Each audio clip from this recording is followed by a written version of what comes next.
মাত্র ৩৯ সেকেন্ডের ব্যবধানে শক্তিশালী দুটি ভূমিকম্পে কেঁপে উঠল ভেনেজুয়েলা। রিখটার স্কেলে যাদের মাত্রা ছিল ৭.২ এবং ৭.৫। বিশ্লেষকরা জানিয়েছেন ১০০ মিলিয়ন টন টিএনটি বোমার সমান শক্তি নির্গত করেছে দ্বিতীয় ভূমিকম্পটি। ধসে পড়েছে বহু ভবন স্থাপনা, ধ্বংসস্তূপের নিচে চাপা পড়েছে বিপুল সংখ্যক মানুষ।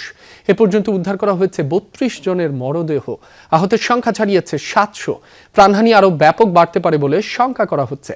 এ পর্যন্ত অনুভূত হয়েছে ২০টির বেশি আফটারশক।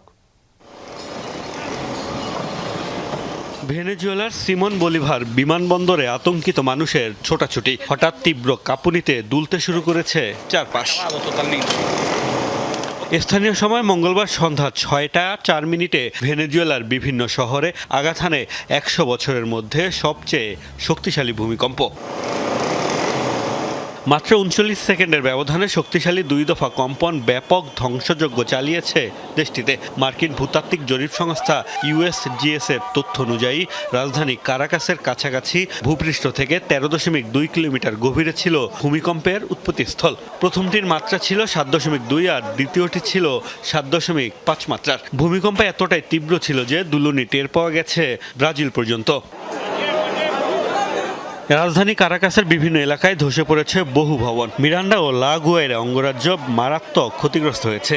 এছাড়া আরাগুয়া, কারাবোবো এবং ফেলকন অঙ্গরাজ্য হয়েছে ক্ষয়ক্ষতির শিকার। পরিস্থিতি মোকাবেলায় জরুরি অবস্থা জারি করা হয়েছে দেশটিতে। বেশ কয়েকটি অঙ্গরাজ্য ক্ষতিগ্রস্ত হয়েছে।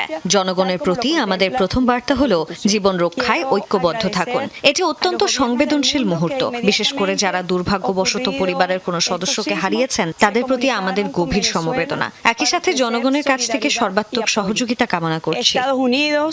এরই মধ্যে শুরু হয়েছে উদ্ধার তৎপরতা। একে একে বের করে আনা হচ্ছে হতভাগ্যদের মরদেহ।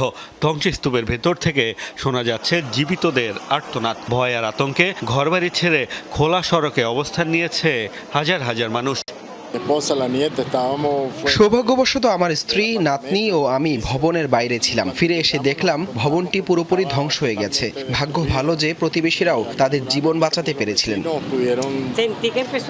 আমি রান্নাঘরে ছিলাম, অনুভব করলাম চারপাশটা কাঁপতে শুরু করেছে। কম্পটা ছিল খুবই তীব্র। আমার মনে হলো আমি নিচে নামবো কিভাবে।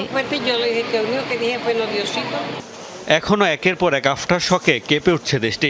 আগামী সপ্তাহ জুড়ে ৩ থেকে ৫ মাত্রার আফটার শক অব্যাহত থাকবে বলে জানিয়েছে আবহাওয়া বিভাগ। এরই মধ্যে মানবিক সহায়তা, চিকিৎসা সরঞ্জাম ও উদ্ধারকারী দল পাঠানোর ঘোষণা দিয়েছে যুক্তরাষ্ট্র। সহায়তার ঘোষণা দিয়েছে Brazil, Panama, Ecuador, El Salvador সহ বেশ কয়েকটি লাতিন দেশও।